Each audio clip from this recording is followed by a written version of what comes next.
la muerte de ese chico, esa madre, ese padre que se les murió el hijo. Inmediatamente nos impacta, por supuesto, porque en sí mismo ya es una fuente impactante o nos genera angustia, pero me va a revelar dónde estoy yo escuchando.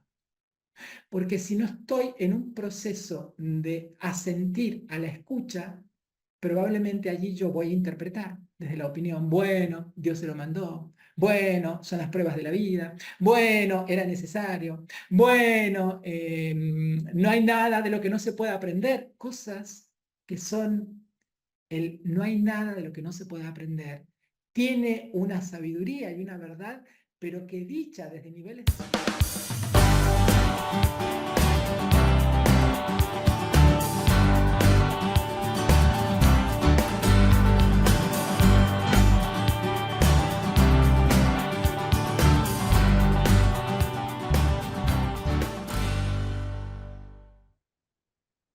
Bueno, bienvenidos.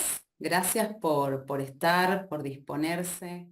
Consciente son las dos cosas con las cuales crecemos.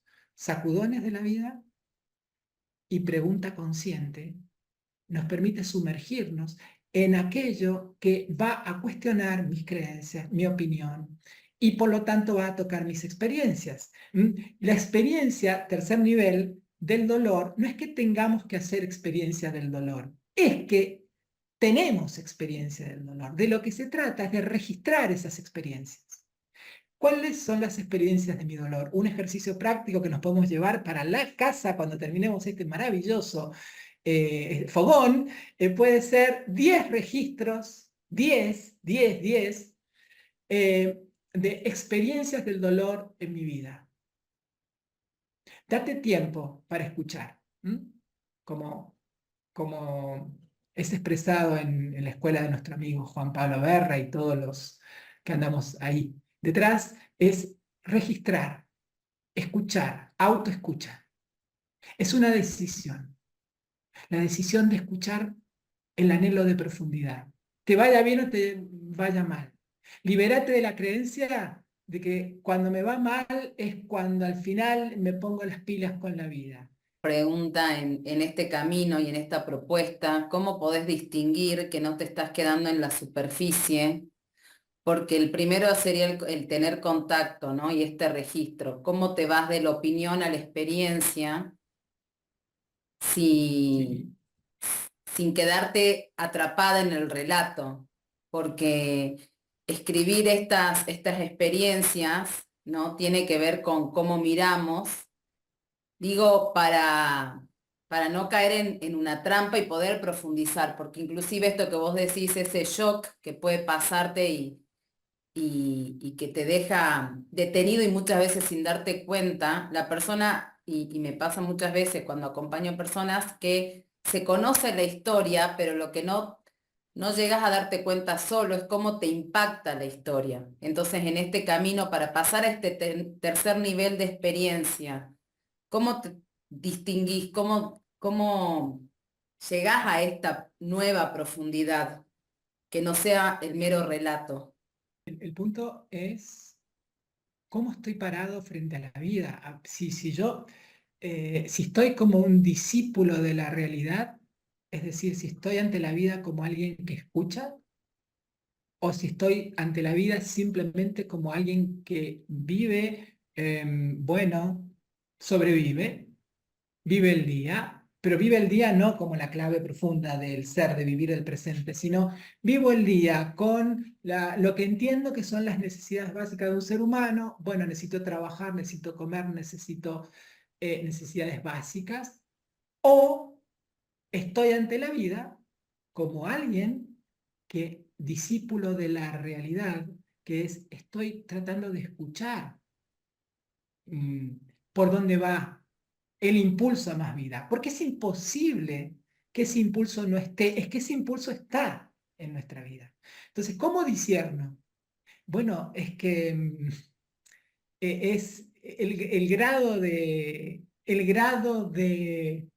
parate que vos tengas en tu vida. De poder nombrar, porque muchas veces vuelvo a este punto de decir, tengo dolor, pero no podés registrar qué te duele y a qué está asociado el dolor. Esa Ujú, anestesia que creo que es, o interpreto que es esto que estás hablando de estas necesidades básicas o el vivir anestesiado sin hacer contacto y también la ignorancia en la que muchas veces podemos estar parados al no poder nombrar la experiencia profunda. O sea, ¿qué te toca ujú. individualmente? ¿Cómo se llama tu dolor? ¿Cuál es el apellido de tu dolor vendría a ser? De esa experiencia de dolor. Sí, ujú. Claro, aquí eso sería, entiendo, como el segundo paso de este movimiento de haber elegido y decidido encontrar sentidos más profundos a mi vida. Porque si no, la misma anestesia que yo tengo con el dolor, permítanme decirles con total convicción de mi corazón, que es la misma anestesia que tenemos con la vida. Porque cuando está anestesiado el dolor, también está anestesiada una parte de mi vida. Porque el modo con el que yo barnizo el dolor en mi vida, también estoy barnizando el aliento vital, que es un impulso irrefrenable que tenemos por naturaleza, por lo que somos y que nos habita. Entonces, lo que sucede con la pedagogía del dolor, digamos, que cuando viene el shock, lo que hace es de golpe, a ver, párate, párate, párate a escuchar la vida, primero, a escuchar que hay un impulso a distintos niveles en tu sentir, en tu desear, en tus necesidades, que está pidiendo que le des lugar. El dolor lo que te está haciendo es párate y escucha. Yo creo que esto es fundamental, porque hay un dolor que es sordo. Mira, de este dolor no solemos hablar, pero hay un dolor sordo, porque el dolor del cuerpo claramente hace ruido. El dolor de los sentimientos claramente aparece en los sentimientos. Los registremos directamente o no. El dolor de necesidades insatisfechas también aparece. O el dolor de deseos incumplidos también puede estar allí, aunque no tengamos un registro exhaustivo de ello. Pero el dolor sordo es el de no estar escuchando la llamada profundísima que nos habita, a vivir desde un lugar amplio, profundo, ancho, satisfactorio, el que llamamos el sexto nivel, donde yo esté habitado por una fuerza más grande, donde esté habilitado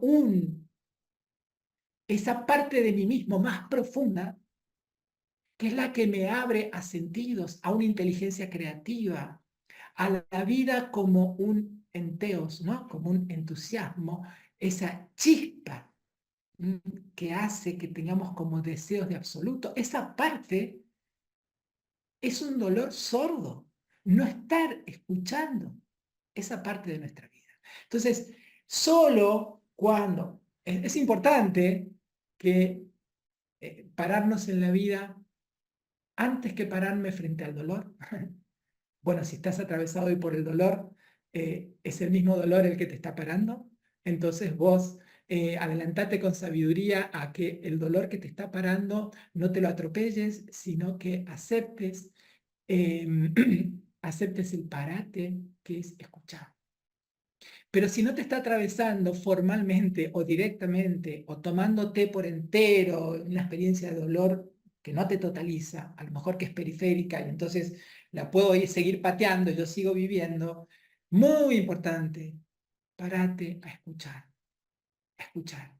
a escucharte, para que el dolor que a lo mejor es periférico hoy, pero que mañana puede ser muy central, si estás en la vida como un escucha de la vida y no como un autómata de la vida, entonces el dolor que es periférico o el dolor central en el que estás o en el que podés estar se va a transformar en una enorme posibilidad.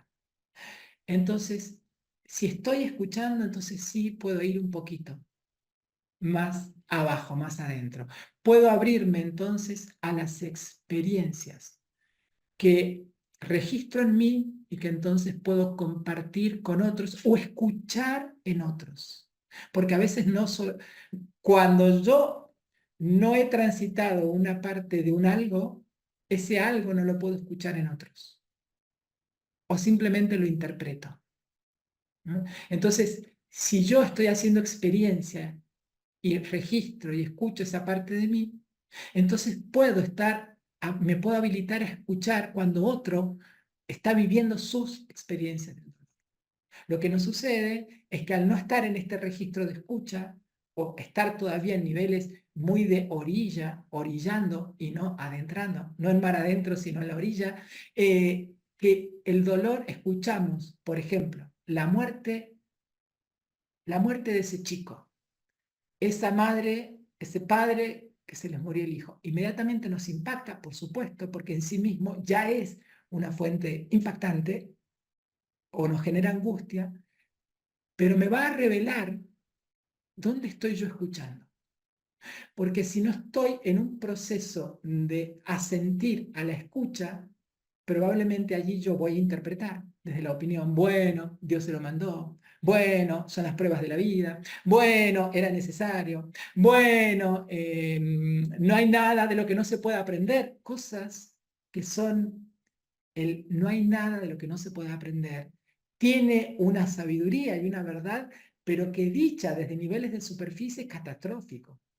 Solo eso es verdad vivificante dicha desde un nivel más profundo, porque el aprender solo puede venir de un nivel de escucha mucho más profundo, no de niveles de opinión, sino interpreto entonces, ven mi propia experiencia y la de los otros desde ese lugar.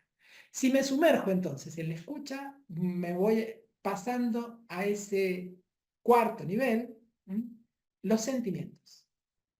Qué gran lugar los sentimientos porque son, wow, la fuerza, donde se muestra la fuerza vital, donde se muestra el color de la vida a través de los sentimientos. Lo que viene es es el río, los sentimientos que vienen, que tienen un cauce y que tienen un origen en un lugar muchísimo más profundo. Porque lo más profundo de los sentimientos, más profundo que los sentimientos, son los deseos, la capacidad deseante. Y más profundo, allí, las necesidades que tenemos. Y entonces, cuando estoy tocando un sentimiento, estoy tocando en ese sentimiento el afluente, el agüita que me viene de lo muy profundo. Entonces, el sentimiento, central además, epocalmente hablando, central, porque hoy en día no podemos entendernos sin... Hay épocas, ¿no? Había épocas donde los sentimientos no estaban en el centro. La época donde el nivel de conciencia pertenecía al pienso, luego existo, ¿no? La época cartesiana, que es un nivel de conciencia, pero hoy estamos en la posmodernidad, el nivel de conciencia de hoy es siento, luego existo. Y yo diría el nivel de conciencia así más, por hablar más global, digamos, periférico, cultural, pero entonces hoy está más habilitado. Todos podemos decir que las generaciones de nuestros padres, acá hay diversidad de edades, ¿no? Pero decimos, el nivel de los sentimientos no estaban habilitados. Lo que estaba habilitado en todo caso es el nivel del deber ser, pero no el nivel del sentir. Hoy en día está totalmente habilitado. Tan habilitado que a veces está banalizado también. O sea, el sentimiento manoseado, ¿no? La era líquida, como se dice hoy. Pero entremos en los sentimientos desde la escucha. Y hablando del dolor, observar que cuando siento dolor, previo a sentir al dolor o a meterme en él más de lleno, previo hay toda una gestión que nosotros hemos aprendido. Y es, en un nivel muy extremo, no existe la negación. Lo que ocurre después de un shock, por ejemplo, de muerte, primer paso, podemos decir en el duelo, ¿no? No existe. Segundo, suponiendo que cae el no existe y digo, no, sí, está existiendo, la verdad, esto, no puedo decir que no me duele, me está doliendo. Me está doliendo que me dejó, me está doliendo que no soy tenido en cuenta, me está doliendo esta injusticia, me está doliendo que me echaron del trabajo, me está doliendo que perdí, me está doliendo que, no estoy que siento que no estoy ocupando un lugar significativo en mi casa o en mi familia.